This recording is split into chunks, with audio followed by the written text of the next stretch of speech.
Movie की शुरुआत होती है एक प्लेग्राउंड को दिखाते हुए जहाँ पर कुछ बच्चे खेल रहे होते हैं। वहीं पर कुछ सिक्योरिटी गार्ड्स भी होते हैं जो उन पर नजर रखे हुए थे, जैसे उनकी सारी एक्टिविटीज का ख्याल रख रहे हों। और उन सिक्योरिटी गार्ड्स के कान के पास एक वेन या किसी सर्जरी का निशान होता है, जैसे यहाँ से ऑपरेट किया गया हो। उस टाइम गुजरते ही अचानक वहाँ पर सायरन रिंग होने लग जाता है, जैसे किसी चीज का वार्निंग अलार्म हो। और यही नहीं, बच्चों के हाथ में जो वॉच होती है वो भी बीप करने लगती है। और इस सब के बाद बच्चे एक लाइन बनाकर किसी दूसरी जगह की तरफ जाने लगते हैं। वो अलग ही दुनिया थी, ऐसे लग रहा था जैसे जमीन का कोई अलग ही हिस्सा हो जो कि बहुत ज्यादा ऊपर था। अब यहाँ पर हमें एक बहुत बड़ा राज पता चलता है कि गार्ड्स के कानों के पास जो लाइंस थी वो कोई सर्जरी की लाइन थी। उन पर ह्यूमन स्किन लगाई हुई थी जिसे वो लोग बार बार सेट करते थे और वो मॉन्स्टर्स थे। असल में तो उनकी स्किन पर बाल थे। अब यहाँ पर हमें एक मिस्टीरियस सा आदमी देखने को मिलता है जिसकी स्किन उतरने वाली होती है तो वो उसे वापस अपनी जगह पर करता है। और अब रही बच्चों की बात कि उन्हें कहाँ पर ले जाया गया, तो हम बच्चों का भी सीन देखते हैं। उनको चेयर्स पर बांधा जा रहा होता है, उनके हाथ पांव भी बांध दिए जाते हैं और उन पर एक्सपेरिमेंट्स किए जाते हैं कुछ ऐसी मशीन से जो रेज निकालती हैं और जाकर एक टावर पर लगती हैं और टावर टूट जाता है। इस वजह से अर्थक्वेक यानी सलसल आने लगता है। एक बच्चे की सोते हुए आंख खुल जाती है, उसका नाम जेक होता है। वो एक ड्राइंग बनाने लगता है और सब की जो उसने अपने ख्वाब में देखा उसे विजन्स भी आया करते थे और इसके साथ ये होना नॉर्मल बात थी। इसके पीछे क्या रीजन था ये किसी को भी नहीं पता था। और अब जब जेक अपनी मॉम को भी बताता तो इसकी मॉम भी इसकी बातों पर यकीन नहीं करती थी, जिसकी वजह से वो बच्चा परेशान रहने लगा। उसे डिप्रेशन हो गया था क्योंकि आज तक किसी ने भी उसकी बात पर यकीन ही नहीं किया। जेक डॉक्टर के पास जाता तो वो भी उसे यही कहता कि ये सिर्फ तुम्हारी कम नींद की वजह से हो रहा है। अब जेक कुछ भी नहीं कर सकता था तो वो वहाँ से बाहर आता है और घर जाते हुए रास्ते में उसे एक अजीब सा आदमी दिखाई देता है और वो भी अपनी स्किन ठीक कर रहा था। और इसका ये मतलब ये सिर्फ बातें विजन्स में नहीं थी बल्कि ऐसे मॉन्स्टर्स रियलिटी में भी थे। तभी फौरन से जेक के सामने एक मिस्टीरियस सा आदमी आकर उसे कहता है कि तुम अपना ध्यान रखना क्योंकि ऐसे ही कुछ मॉन्स्टर्स बच्चों को किडनैप कर रहे हैं। ये सुन के जेक डर जाता है और सोचता है कि अब से मैं कोई ख्वाब नहीं देखूंगा। हो सकता है कि मेरे ख्वाबों की वजह से ही मुझे हर तरफ ऐसे मॉन्स्टर्स दिखाई दे रहे हैं। अब ये सोच के वो सो जाता है। अब की बार उसके ख्वाब में एक आदमी आता है जो कि मैजिशियन था और अपनी बातों और अपने मैजिक से लोगों को मैनिपुलेट कर सकता था, उनके माइंड को रीड कर सकता था, उनकी लाइफ में कंफ्यूजन क्रिएट कर सकता था। और ये मैजिशियन कोई इंसान नहीं था बल्कि ये भी एक मॉन्स्टर था। अब हम जंगल का सीन देखते हैं जहाँ पर एक बाप बेटा बैठे होते हैं। इनको गन यूज करना और उसे चलाना बहुत अच्छे से आता था। तभी इनके कानों में किसी की विस्लिंग की आवाज पड़ती है और वो कोई और नहीं बल्कि मैजिशियन ही था जो कि इनकी तरफ बढ़ रहा था। और जैसे ही उसको देखते हैं तो अपनी गन्स उस पर पॉइंट कर लेते हैं। तो इस वजह से वो मैजिशियन कोई मैजिक करके उस लड़के के फादर को मार ही डालता है और उसकी फौरन से डेथ हो जाती है। लेकिन वो उस लड़के को कुछ भी नहीं कह पाता था क्योंकि वो एक प्योर सोल थी। वो लड़का किसी से नहीं डरता था और जब वो मैजिशियन मुड़कर जा रहा होता है तो वो प्योर सोल उसे पीछे से शूट कर देती है। यानी यही इंसान, लड़का और मैजिशियन भी किसी से कम नहीं था। तो वो उस बुलेट को अपने हाथ से ही पकड़ लेता है। अब जेक अपने ख्वाब में एक पुरानी सी बिल्डिंग देखता है जो कि किसी घर की जैसी थी। वो अब की बार भी अपनी नींद से बहुत ज्यादा डर कर उठता है और पेपर पर उसे ड्रॉ करने लगता है। वो समझ चुका था इस घर के साथ कोई ना कोई चीज तो जरूर एसोसिएटेड है। तो वो इंटरनेट पर सर्च करने लगता है, लेकिन उसे जब कोई इन्फॉर्मेशन नहीं मिल पाती तो वो अपने स्केच के पिक्चर इंटरनेट पर अपलोड कर देता है और सबसे कहता है कि अगर किसी को इस घर के बारे में कुछ भी पता चले तो वो मुझसे कांटेक्ट करे। और जब वो बाहर जाता है तो उसकी मॉम उसे बताती है कि उसे आज भी डॉक्टर पर जाना होगा, लेकिन इन दो लोगों के साथ जो कि अभी भी उसके घर में आए थे। लेकिन जैक को वो आदमी बिल्कुल अच्छे नहीं लग रहे होते क्योंकि असल में वो भी मॉन्स्टर्स थे जिन्होंने ह्यूमन स्किन पहनी हुई थी और वो यहाँ पर जेक को किडनैप ही करने आए थे। इतनी ही देर में जेक को उस घर का एड्रेस भी मिल ही जाता है तो वो वहाँ से भागते हुए उस तरफ जाता है। लकीली वो घर जेक के बहुत पास था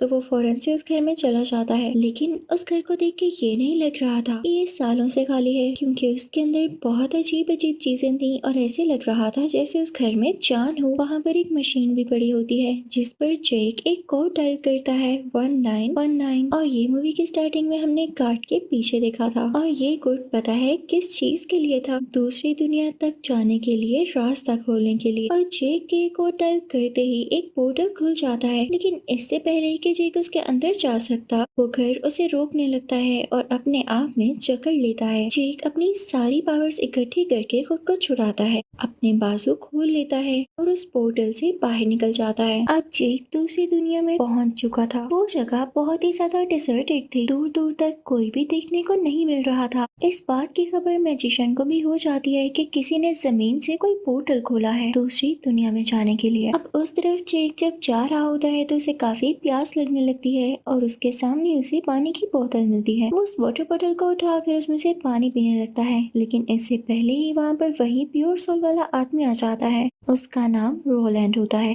रोलैंड जेक पर गन पॉइंट कर लेता है। जेक जब रोलैंड को देखता है तो उसका तो मुंह खुला रह जाता है, क्योंकि कुछ ही टाइम पहले तो उसने विजन्स में इसको देखा था। रोलैंड उससे पूछता है कि तुम कौन हो। जेक उसे बताता है, लेकिन रोलैंड उस पर बिलीव नहीं करता। वो उसे उठाकर कहता है कि मैं तुम्हें खाई से नीचे फेंक दूंगा, मुझे बताओ क्या तुम उसी मैजिशियन के बंदे हो। तो जेक उसे कहता है नहीं, मैं तो छोटा सा हूँ, मुझे ख्वाब आते हैं और उन ख्वाबों में ही मेरे विजन्स छुपे हैं। वो रोलैंड को अपनी ड्रॉइंग्स भी दिखाता है जो कि उसने अपने विजन्स के बाद बनाई। तो रोलैंड समझ जाता है कि ये बच्चा सच बोल रहा है और उसे अपने साथ लेकर उस मैजिशियन की सर्च में निकल जाता है। अब उस मैजिशियन को जब पता चल चुका था कि किसी ने पोर्टल खोला है तो वो सीधा उस घर में जाता है। वहाँ पर उसे लकड़ी का एक छोटा सा टुकड़ा मिलता है जिस पर जेक का खून लगा हुआ था। वो सीधा उस लकड़ी के टुकड़े को एक आदमी के पास लेकर आता है जो कि मॉन्स्टर था और खून को टेस्ट करके उसके बारे में सब कुछ बता सकता था। वो आदमी इसके खून को टेस्ट करता है और मैजिशियन को बताने लगता है कि उस बच्चे का नाम जेक है और वही पोर्टल में गया है। अब उस तरफ दूसरी दुनिया में जेक एक ड्राइंग बनाता है जो कि जमीन पर थी और वो कोई सर्कल लग रहा था जिसके डिफरेंट पार्ट्स थे। तो रोलैंड उसे समझाने लगता है कि इस सर्कल में बहुत सारी दुनिया मौजूद है, जिसमें से एक हमारी दुनिया भी है और जो इसका मिड पॉइंट है वहाँ पर एक टावर है जो हर दुनिया को डीमंस और बुरी सोल से बचाता है, इसको प्रोटेक्ट करता है। लेकिन वो मैजिशियन जो कि अब डार्क साइड पर हो चुका है, वो चाहता है कि इस टावर को तबाह कर दे और इसी के लिए वो बच्चों का यूज कर रहा है, क्योंकि अकेले वो ये काम नहीं कर सकता। और थोड़ी ही देर पहले हमने देखा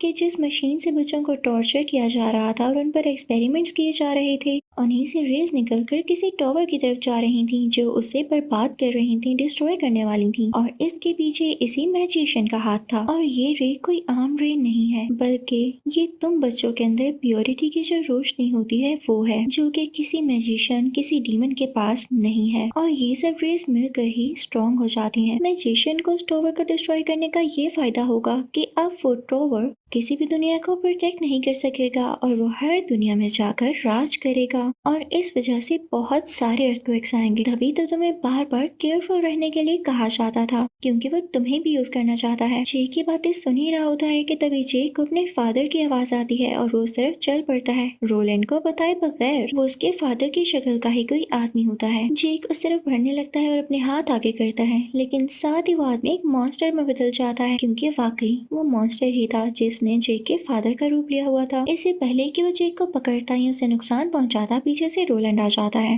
और उस मॉन्स्टर पर अंधाधुन फायरिंग स्टार्ट कर देता है, यानी उसे बहुत ज्यादा शूट करता है। वो मॉन्स्टर वहाँ से चला जाता है। उसके जाते ही एक और मॉन्स्टर आता है और रोलैंड को ऊपर हवा में उठा लेता है। उसे काफी चोट आती है। इसके बाद वो मॉन्स्टर जेक की तरफ बढ़ता है, ये सोचते हुए कि रोलैंड तो अब जख्मी है तो जेक को मेरे हाथों से ये नहीं बचा सकता। लेकिन ये उसकी भूल थी। रोलैंड किसी को भी अकेला नहीं छोड़ सकता था। वो उसको भी शूट करके मार देता है। उधर मैजिशियन जेक के घर पहुंच चुका था, जहाँ पर जेक की मदर और उसके स्टेप फादर रहते थे। वहाँ पर भी मैजिशियन जाकर कोई मैजिक स्पेल कास्ट करता है, जिससे जेक के फादर मर जाते हैं और अब वो उसकी मदर को अपने काबू में करते हुए उसके सारे विजन्स देखने लगता है, जैसे वो जेक के बारे में कुछ जानना चाह रहा हो। और जब उसका काम पूरा हो जाता है तो वो जेक की मदर को भी मार देता है। अब जेक और रोलैंड चलते चलते एक टाउन में पहुंचते हैं, जहाँ पर उनकी मुलाकात बहुत ही प्यारी लड़की से होती है। यानी वहाँ पर उन्हें एक बहुत वाइज तेज और अच्छी लड़की मिलती है जो कि किसी भी पिक्चर या स्केच को देख के उसका एड्रेस बता सकती थी। अब रोलैंड उसे जेक की बनाई गई एक ड्राइंग दिखाता है और वो उन्हें उसका रास्ता बता देती है, लेकिन इससे पहले जेक से बात करती है कि मुझे तुम्हें देख के ही पता चल गया था कि तुम स्पेशल बच्चे हो और तुम्हें प्योरिटी बहुत ज्यादा है और जो रोशनी तुम्हारे अंदर है उसी के पीछे बुरे लोग हैं, क्योंकि वो अपने अंदर बहुत ज्यादा पावर रखती है। इसके अलावा भी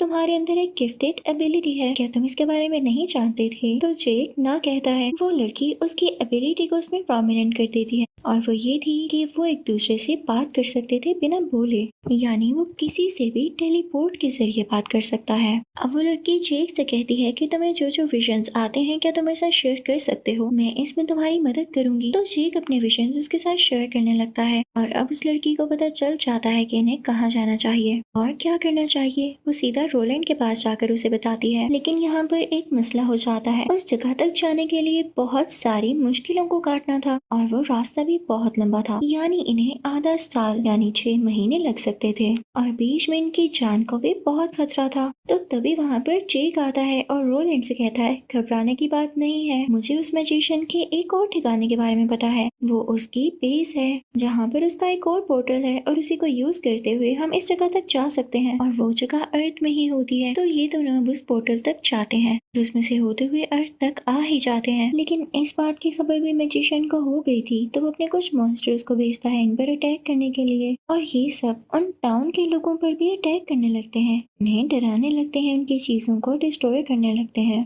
वो हर तरफ आग लगा देते हैं। तो रोलैंड जेक से कहता है घबराना नहीं, मैं सब संभाल लूंगा। दूसरी तरफ से मैजिशियन उन सब डीमंस को कंट्रोल कर रहा होता है। अब रोलैंड अपनी गन तैयार कर लेता है। आग में से वो सब डीमंस निकल कर बाहर आ रहे होते हैं, लेकिन रोलैंड उन्हें फौरन से शूट कर देता है। एक लड़की रो रही होती है क्योंकि उसके घर वाले अंदर होते हैं और डीमंस ने उनके घर को तबाह कर दिया होता है। तो रोलैंड उस घर के अंदर जाकर भी उन डीमंस को शूट कर देता है। अब रोलैंड का ध्यान बाहर होता है और उसकी गन में कुछ बुलेट्स नहीं होती और जैसे वो अपनी गन में बुलेट्स लोड करने वाला होता है तो ऊपर से मॉन्स्टर यानी डीमन आकर उस पर अटैक कर देता है। उसकी सारी बुलेट्स नीचे गिर जाती हैं। वो रोलैंड का सर टेबल पर रखकर उसके फेस और उसकी बॉडी पर पंचेस मारने लगता है, लेकिन जल्द ही रोलैंड उसे पीछे पुश अपनी गन में बुलेट्स लोड करता है और उसे भी शूट कर देता है। तो घर वाले सुकून का सांस लेते हैं। अब सारे टाउन वाले मिलकर बकेट्स में पानी लेके टाउन की आग बुझाने लगते हैं और रोलैंड में एक एक करके सब डीमंस यानी मॉन्स्टर्स को मार चुका होता है। अब बिना देर करते हुए रोलैंड और जेक उस पोर्टल से होते हुए अर्थ में फाइनली स्टेप इन कर जाते हैं, यानी अब वो जमीन में थे। जेक रोलैंड को फौरन से हॉस्पिटल लेकर आता है क्योंकि वो इंजर्ड था, जहाँ पर कुछ पेन किलर्स लेने के बाद वो बेटर फील करता है। उधर मैजिशियन भी उस टाउन में पहुंच चुका होता है जहाँ पर वही प्यारी लड़की थी। वो उसे पूछने लगता है कि जेक और रोलैंड कहाँ गए और वो क्या करने आए थे। वो लड़की बहुत कोशिश करती है कि वो कुछ न बोले, लेकिन वो मैजिशियन कोई ऐसा मैजिक कास्ट करता है कि उस लड़की के मुंह से अपने आप सच निकलने लगता है और अब मैजिशियन को सब कुछ पता चल जाता है। अब वही मिस्टीरियस आदमी जो कुछ देर पहले हमने देखा, जो जेक को वार्न कर रहा था कि तुम्हें केयरफुल रहना होगा, वो इनफैक्ट इसी मैजिशियन की बेस का ख्याल रखा करता था जहाँ पे पोर्टल है। जेक उससे मिलता है और उसका माइंड रीड करते हुए वो सब विजन्स ले लेता है कि उस मैजिशियन का दूसरा पोर्टल कहाँ पर है। उसके बाद जेक रोलैंड से कहता है कि आप मेरे साथ मेरे घर आएंगे, मुझे अपनी मामा से मिलना है। और जब वो दोनों घर जाते हैं तो ये देखकर टूट जाते हैं कि जेक की मदर अब नहीं रही थी, वो तो राख में बदल चुकी थी। अब यहाँ पर रोलैंड को कुछ बुलेट्स की जरूरत थी क्योंकि काफी ज्यादा बुलेट्स यूज हो चुकी थी। वो एक वेपन शॉप में आता है, लेकिन वहाँ पर मैजिशियन भी आ जाता है जो उसे मारने के लिए आया था, लेकिन तब तक जेक बाहर निकल चुका था। और रोलैंड जब उस मैजिशियन पर शूट करता है तो वो उसकी जगह पीछे पड़े हुए शीशों पर लगती है और वो टूट जाते हैं, लेकिन मैजिशियन को कुछ नहीं होता और इसी वजह से इस दुकान का शटर भी नीचे आ जाता है। तो रोलैंड जेक से कहता है रन, तुम यहाँ से भाग जाओ, लेकिन जेक देखता है कि उसके पीछे कोई बाल्ट आदमी है जो उसे पकड़ना चाहता है, तो जेक फौरन से भागने लगता है। अब मैजिशियन उस स्टोर कीपर को ऑर्डर देता है कि रोलैंड ने तुमसे जबरदस्ती बुलेट्स ली हैं तो तुम इसे मार डालो। वो उसी का कहना मानकर उस पर शूट करने लगता है, लेकिन रोलैंड उस स्टोर कीपर की गर्दन पर शूट करके उसे वहीं पर मार देता है। और अब मैजिशियन और रोलैंड में दोबारा से बहस शुरू हो जाती है। रोलैंड वहाँ से निकलने की कोशिश करता है, लेकिन वो रास्ता तो कहीं का और निकल रहा था। दूसरी तरफ हम जेक को देखते हैं जो कि वहाँ से भाग रहा होता है और सामने से पुलिस कॉप्स नजर आते हैं। वो उनकी तरफ जाने लगता है, तभी सामने एक वैन आकर रुकती है और उसमें से एक आदमी निकलकर जेक को फौरन से वैन के अंदर ही बिठा लेता है और वैन का दरवाजा बंद करते हुए कॉप्स के सामने से ही निकल जाते हैं वो लोग। अब उधर रोलैंड जब भी मैजिशियन पर शूट करता तो वो गायब हो जाता और अब फाइनली रोलैंड भी स्टोर से बाहर आ जाता है और जेक को ढूंढने लगता है, लेकिन वो उसे कहीं नहीं मिलता। और मैजिशियन जहाँ पर गायब होके गया था उसकी बेस ही थी जहाँ पर उसी के आदमी किडनैप जैक को उसके पास लेकर आते हैं और यहाँ पर उस मैजिशियन को पता चलता है कि ये बच्चा बहुत ज्यादा प्योर है और इसमें बहुत ज्यादा रोशनी भी है जिससे वो रेस निकाल सकता है। वो मैजिशियन जेक को अपने साथ पोर्टल में ले जाने लगता है और उसे उसी चेयर पर बिठाकर उसके सर पर वही डिवाइस लगा देता है ताकि उसके अंदर से रेस निकाल सके। लेकिन जेक को भी खुद पर कंट्रोल था और वो अपने अंदर से वो रोशनी बाहर नहीं निकालता। साथ ही साथ वो अपनी एबिलिटी को यूज करते हुए रोलैंड से अपने दिमाग में ही बातें करने लगता है टेलीपोर्टेशन के जरिए और उसे वो कोड भी बता देता है ताकि रोलैंड उस पोर्टल से अंदर आ सके जो कि 1919 था। लेकिन मैजिशियन यहाँ पर जेक को टॉर्चर करने लगता है। जेक काफी वीक फील करने लगता है। अब रोलैंड जब ये देखता है तो उसे रहा नहीं जाता। उसके दोनों हाथों में गन्स होती हैं और वो उस मैजिशियन पर मुसलसल यानी कंटिन्यूसली शूट कर रहा होता है। शूट करते करते वो स्किट भी लगाता है ताकि कोई ऐसी जगह न बचे जहाँ से उसकी तरफ बुलेट न आए। वो ऊपर लगे शीशे पर भी शूट करता है, लेकिन जैसे ही वो शीशा टूट कर मैजिशियन के ऊपर गिरने वाला होता है तो वो अपने मैजिक से रोलैंड की तरफ फेंकने लगता है, लेकिन रोलैंड भी उन पर शूट करके उन्हें क्रश कर देता है। अनलकीली एक शीशा रोलैंड के हाथ में चुभ जाता है और उसके हाथ से गन गिर जाती है। जेक जो कि बहुत ज्यादा टॉर्चर हो रहा था तो रोलैंड को उसकी जान बचानी ही थी, तो वो एक ही गन से उस मैजिशियन की तरफ बढ़ता है और कुछ बॉक्सेस के पीछे छुपकर चांस का इंतजार करने लगता है। वो मैजिशियन भी उसे ढूंढते ढूंढते आगे बढ़ रहा था। रोलैंड अपने मुंह से अपने हाथ में छुपा हुआ शीशा बाहर निकालता है और वहीं से कुछ एंगल्स मेजर करते हुए फायरिंग स्टार्ट कर देता है। बुलेट्स टकरा कर उस मैजिशियन तक पहुंचती हैं, लेकिन उससे पहले ही मैजिशियन उन बुलेट्स को कैच करता जा रहा था और उसे कुछ भी नहीं होता। लेकिन रोलैंड की भी शूटिंग एबिलिटीज कुछ कम नहीं थी। वो इस तरह से फायरिंग करता है कि एक सीढ़ी मैजिशियन के ऊपर आकर गिरती है और वो गिर जाता है और अब मैजिशियन उठकर उन्हीं बुलेट्स को यूज करते हुए वो रोलैंड की तरफ फेंकने लगता है और अब की बार भी एक बुलेट रोलैंड के हाथ में लग जाती है और साथ ही मैजिशियन रोलैंड पर कंक्रीट फेंकने लगता है और समझता है कि वो शायद इसी के नीचे आकर मारा गया। रोलैंड जो कि वहां पर गिरकर बेहोश हो चुका था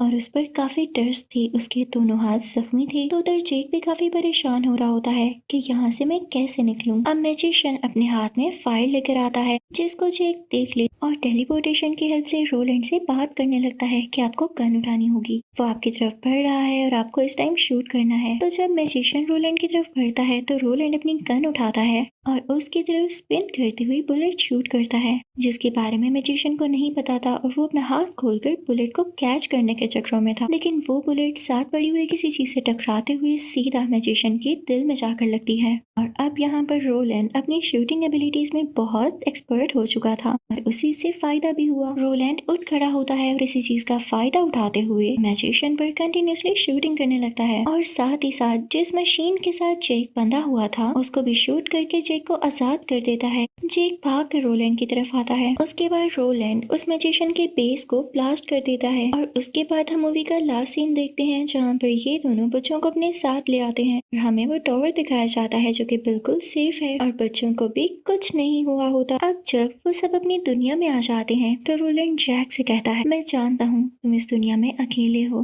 तुम्हारी कोई फैमिली नहीं बची और तुम्हारी तो मेरे साथ इतनी अच्छी दोस्ती भी हो गई है, तो क्यों ना तुम मेरे साथ मेरी दुनिया में आ जाओ। तो जेक रोलैंड की बात मान लेता है और अब जेक भी रोलैंड से काफी ज्यादा ट्रिक सीखेगा और उसी की तरह स्ट्रॉन्ग और पावरफुल बनेगा। तो इसी के साथ इस मूवी का एंड होता है। आई होप आपको एक्सप्लेनेशन अच्छी लगी होगी। Thank you for watching.